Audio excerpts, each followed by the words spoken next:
Hello students, आज हम लोग स्टार्ट करेंगे लेक्चर 3 जो कि लास्ट लेक्चर होगा एक्सक्रीटरी सिस्टम का। तो यहाँ पर हम रेगुलेशन ऑफ किडनी फंक्शन और किडनी से रिलेटेड जो भी डिसऑर्डर्स है, किडनी में क्या क्या प्रॉब्लम्स होते हैं, कौन कौन से डिजीजेस होते हैं, वो हम लोग कवर अप करेंगे।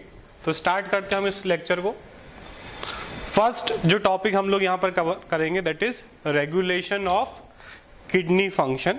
ठीक है, तो किडनी को जो है अलग अलग तरीके से रेगुलेट किया जा सकता है। दो तीन तरीके से किडनी फंक्शन को हम रेगुलेट करते हैं। ठीक है, it is done by hormonal feedback mechanism involving hypothalamus, JGA जिसको हम लोग जक्स्टा ग्लोमेरुलर एपरेटस बोलते हैं, एंड हार्ट। ठीक है, तो तीन तरीके से हार्मोनल सिस्टम के थ्रू हम इसे रेगुलेट कर सकते हैं। कब रेगुलेट करते हैं हम लोग? Changes in blood volume, blood volume में कोई चेंज आता है तो, body fluid volume, ionic concentration, activate osmo receptor in the body. ठीक है, जब भी कोई चेंजेस आता है ब्लड वॉल्यूम में, ठीक है, ब्लड कम होने लगता है तो ऑस्मो रिसेप्टर्स जो है पूरे बॉडी में होते हैं वो एक्टिवेट हो जाते हैं और ब्रेन को सिग्नल देते हैं कि उससे अब ब्लड वॉल्यूम बढ़ाना है। ठीक है, तो फर्स्ट है हमारा रेगुलेशन बाय एडीएच। ठीक है, जिसको हम बोलते हैं एंटी डायूरेटिक हार्मोन। ये क्या करता है? जब भी when body fluid level decreases, body में फ्लूइड लेवल डिक्रीज हो जा रहा है, ठीक है, मान लीजिए कि आपने पानी नहीं पिया है काफी टाइम से और 2-3 बार यूरिनेशन हो गया है तो बॉडी फ्लूइड लेवल जो है वो कम हो गया, या फिर बहुत एक्सेसिव स्वेटिंग हो गया है आपको, आप दौड़ रहे हो, बहुत टाइम से खेल रहे हो और पानी नहीं पी रहे हो, एक्सेसिव स्वेटिंग हो गया है। ठीक है, तो बॉडी फ्लूइड लेवल जो है वो कम हो गया है। अब क्या होगा? जो ऑस्मो रिसेप्टर्स हैं वो स्टिमुलेट हो जाएंगे, एक्टिवेट हो जाएंगे और किसको सिग्नल देंगे? हाइपोथैलेमस को सिग्नल देंगे to release anti diuretic hormone. ठीक है, तो जब भी बॉडी वॉल्यूम, जो कि हमारा ब्लड वॉल्यूम जो है 5 to 6 लीटर होता है, अगर वो कम होता है तो ऑस्मो रिसेप्टर्स एक्टिवेट हो जाएंगे, वो हाइपोथैलेमस को सिग्नल भेजेंगे। क्या सिग्नल भेजेंगे? To release ADH. ठीक है, अब एडीएच रिलीज हो जाएगा, ब्लड में आएगा, वो क्या करेगा? It stimulates water reabsorption from DCT and collecting duct. ये हमको याद रखना है कि वाटर के रीएब्जॉर्प्शन को ये बढ़ा देगा। डीसीटी और कलेक्टिंग डक्ट को बोलेगा कि बिल्कुल भी जो है वाटर, एक्स्ट्रा वाटर को मत जाने दो यूरिन में, यूरिन को एकदम कॉन्सेंट्रेटेड कर दो और मैक्सिमम वाटर को रीएब्जॉर्ब करो क्योंकि बॉडी में वाटर की कमी हो गई। ठीक है, दस ADH prevent diuresis and increases body fluid volume. ठीक है, इसलिए डायूरेसिस को प्रिवेंट कर रहा है, इसलिए इसको हम लोग एंटी डायूरेटिक हार्मोन भी बोलते हैं। ठीक है, तो यहां पर वही चीज को डायग्रामेटिक दिखाया, जैसे डिहाइड्रेशन है, ठीक है, ब्लड वॉल्यूम जो है वो यहां पर कम हो गया है। अब क्या होगा? ब्लड ऑस्मोलरिटी जो है, ऑस्मो रिसेप्टर जो है एक्टिवेट होंगे, ब्लड ऑस्मोलरिटी कम हो गई है। ठीक है, सिग्नल जाएगा किसका? पोस्टीरियर पिट्यूटरी के पास, वो रिलीज करेगा एडीएच। ठीक है, वाटर रिटेंशन बाय किडनीज, ठीक है, रीएब्जॉर्प्शन हो जाएगा। दूसरा, वो थर्स्ट का सिग्नल भी देगा।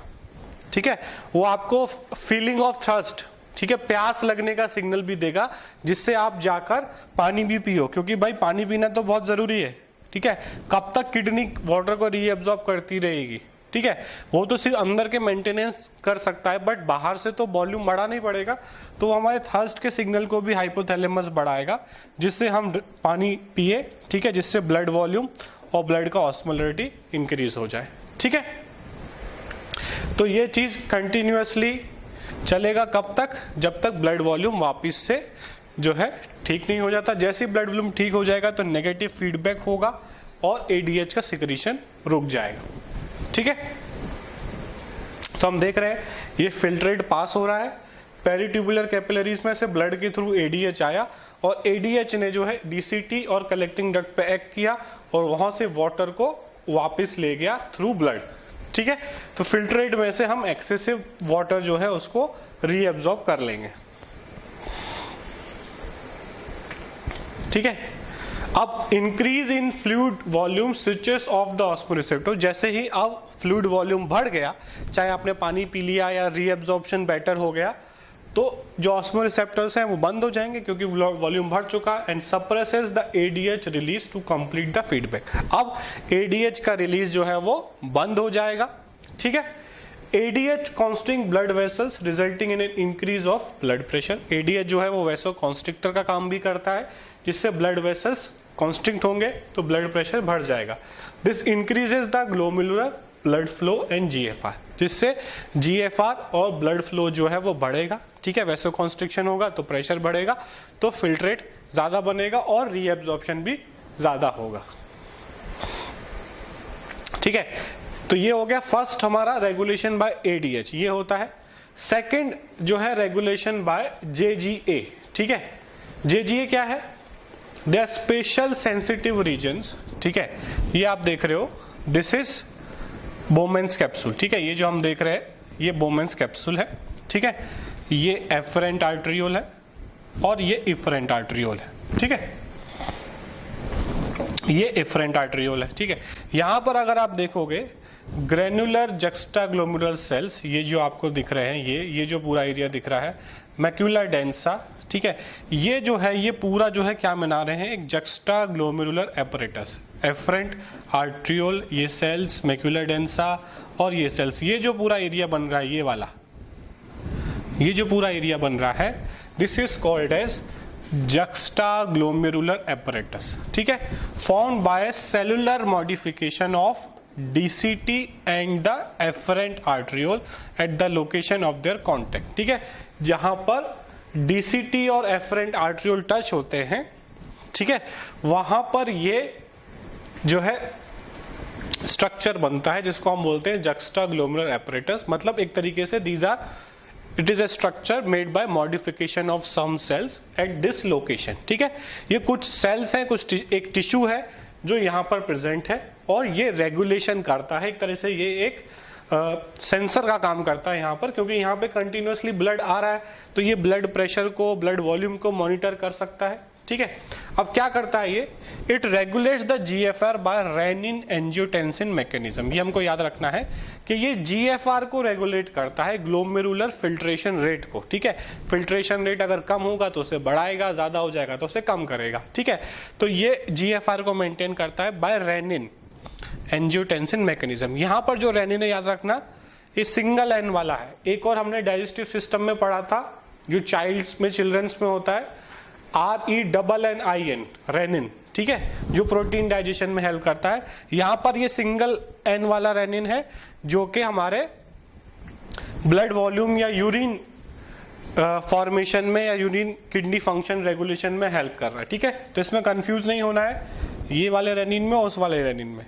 ए fall in glomerular blood flow और glomerular blood pressure GFR activate the JG cells to release renin. ठीक है, जब भी जो ब्लड फ्लो है या GFR है वो कम हो जाएगा तो ये जो JG सेल्स है, जक्स्टाग्लोमेरुलर सेल्स, ये क्या करेंगे, रेनिन को सिक्रीट करेंगे। ठीक है, ये समझ में आ गया कहां पर प्रेजेंट है, ये क्वेश्चन आता है। ठीक है, इसमें क्या क्या चीजें इन्वॉल्व है याद रखना है, जक्स्टाग्लोमेरुलर सेल्स है, ये मैक्यूला डेंसा है, वो किससे बना है, DCT से बना है। ठीक है, मॉडिफिकेशन ऑफ DCT से मैक्यूला डेंसा बना है।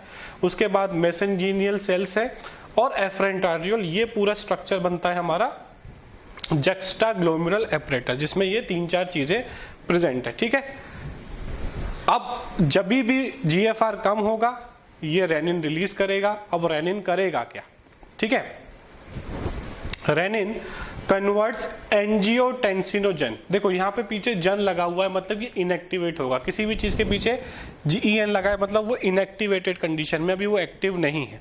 ठीक है, तो converts blood to angiotensin 1 and further to angiotensin 2, a vasoconstrictor. Angiotensin 2 increases GFR, ठीक है, blood pressure thereby GFR. Angiotensin 2 also activate adrenal cortex to release aldosterone. अब ये थ्योरी में से उतना समझ में नहीं आएगा तो हम लोग क्या करते हैं, इसको एक चार्ट के थ्रू, एक फ्लो चार्ट के थ्रू समझ लेते हैं। हाँ, अब देखो ब्लड प्रेशर यहाँ पर कम हो गया, ठीक है, ब्लड प्रेशर कम हो गया तो GFR कम हो गया। GFR कम हो गया तो किडनी ने क्या रिलीज किया, रेनिन। किसने रिलीज किया, JGA, ठीक है, जक्स्टाग्लोमेरुलर एपरेटस ने रेनिन सिक्रीट किया।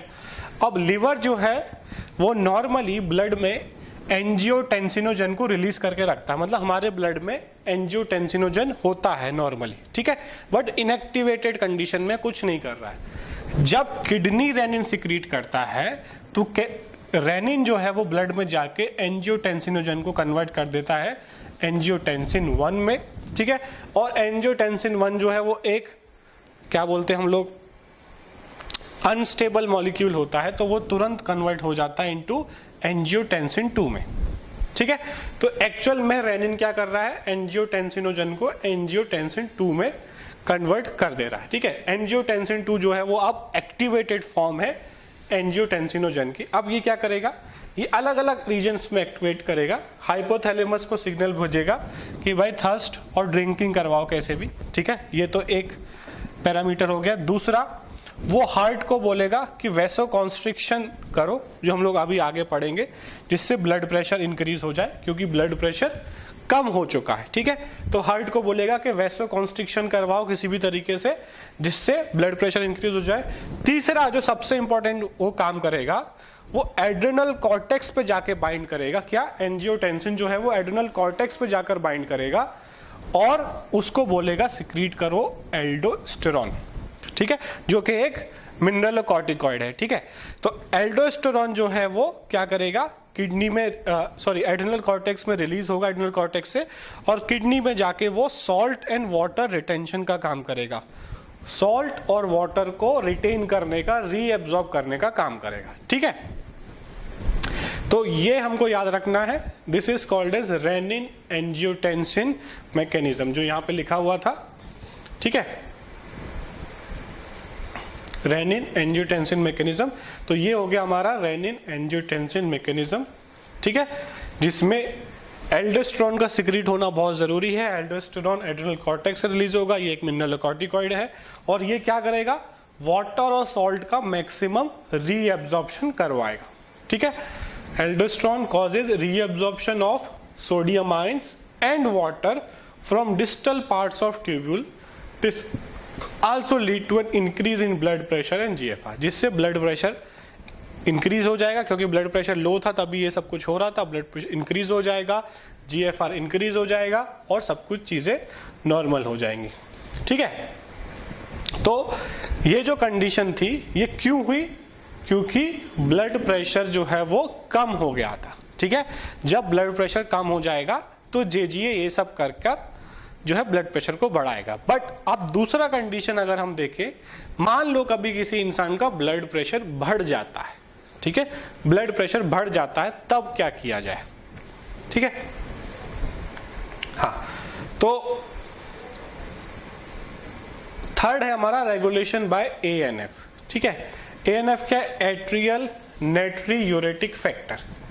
ये क्या करता है, it checks the renin angiotensin mechanism. Check मतलब होता है स्टॉप करना, ठीक है।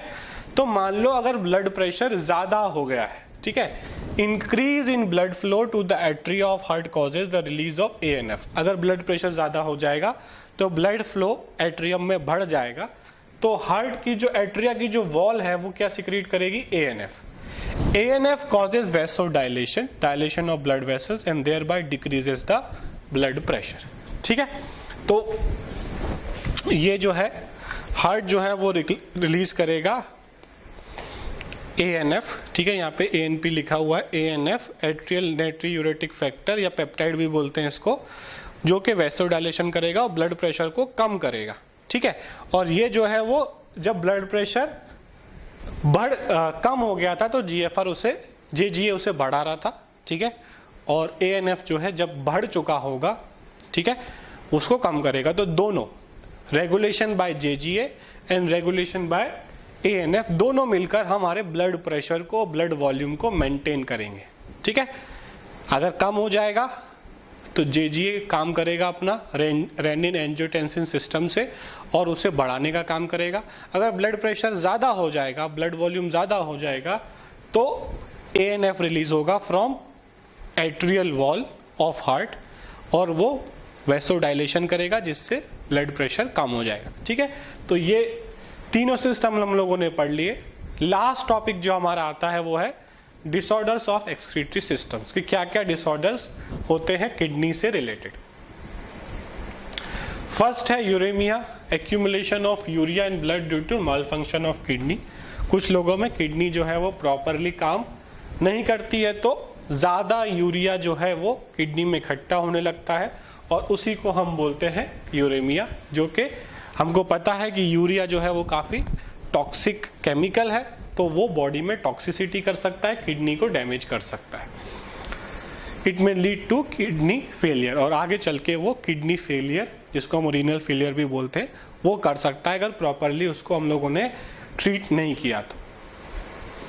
ठीक है, उसके बाद सेकेंड डिसऑर्डर से बहुत कॉमन डिसऑर्डर है, that is renal calculi. Calculi मतलब होता है स्टोन, जिसको हम बोलते हैं पथरी। ठीक है, जो किडनी में स्टोन होता है दैट इज रीनल कैलकुलाई। ये क्यों होता है?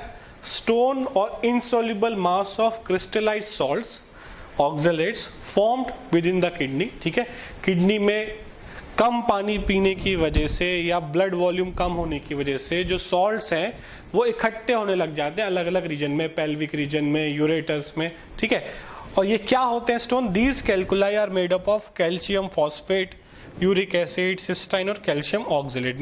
Mostly these are oxalates. ठीक है, तो ये क्वेश्चन आ सकता है कि मेनली जो रीनल कैलकुलाई होते हैं वो केमिकली क्या होते हैं, तो याद रखना है ऑक्सलेट, या फिर ऑप्शन में दिया होगा कैल्शियम ऑक्सलेट।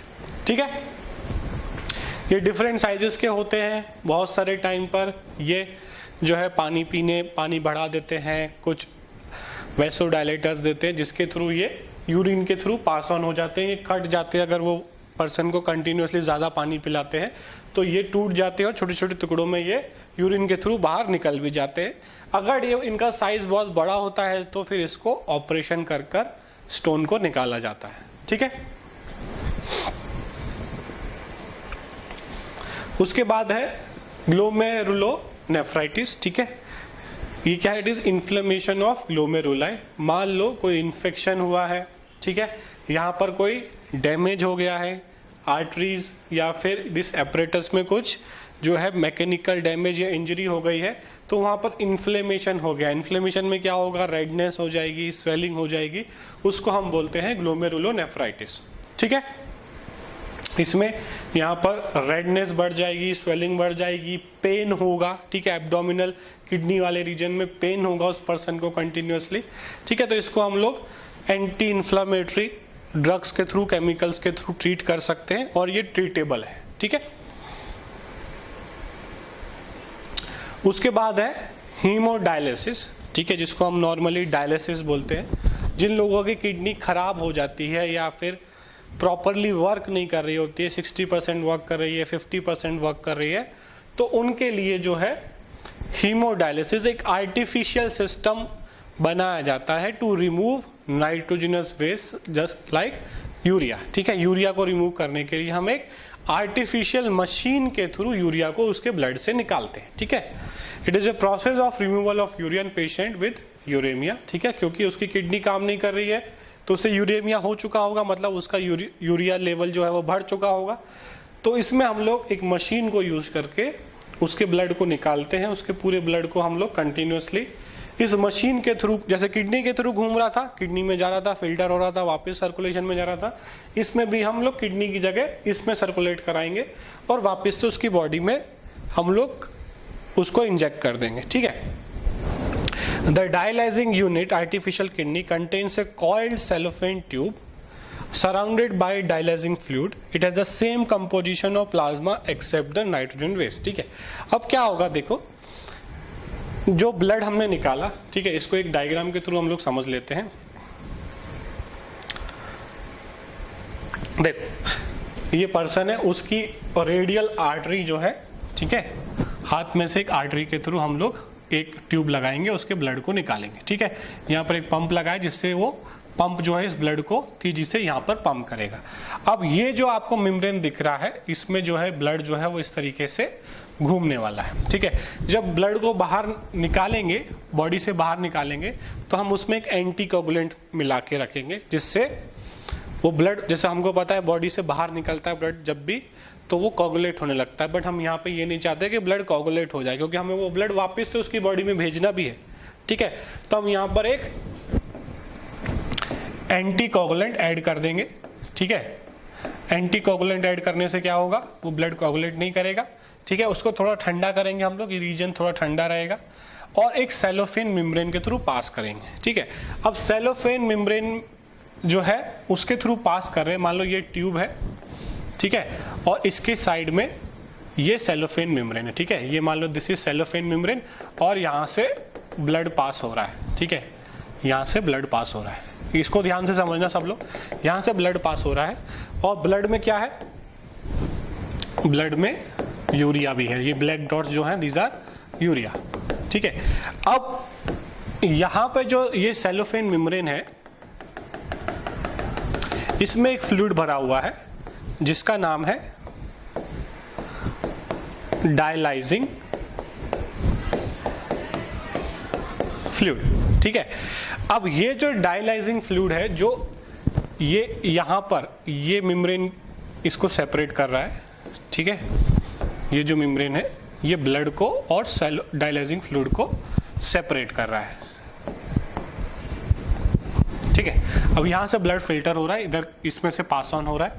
अब ये जो डायलाइजिंग फ्लूइड है, इसका जो कंपोजिशन है, it is equal to plasma, ठीक है, मतलब ये जो डायलाइजिंग फ्लूइड है वो एकदम प्लाज्मा में जो भी चीजें होती है, प्लाज्मा में जितना सॉल्ट होता है, जितना ग्लूकोज होता है, जितना अमीनो एसिड होता है एक नॉर्मल इंडिविजुअल में, वो सारी चीजें हमने प्लाज्मा इसमें डायलाइजिंग फ्लूइड में डाला है, ठीक है। तो डायलाइजिंग फ्लूइड में वो सारी चीजें हैं जो प्लाज्मा में होती है, एक्सेप्ट यूरिया, यूरिया नहीं है उसमें, ठीक है, बाकी सारी चीजें यहां पर प्रेजेंट है accept urea.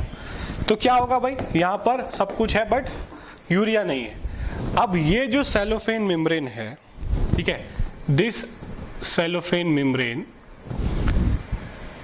Is semi permeable, ये परमिएबल है मॉलिक्यूल्स के लिए। तो क्या होगा भाई, हमने डिफ्यूजन पढ़ा था, जो भी चीजें इसमें इक्वल है, यहाँ पे मान लो ग्लूकोज है तो यहाँ पे भी ग्लूकोज है तो कोई डिफ्यूजन नहीं होगा, यहाँ पर अमीनो एसिड्स है तो यहाँ पर भी अमीनो एसिड्स है, कोई डिफ्यूजन नहीं होगा।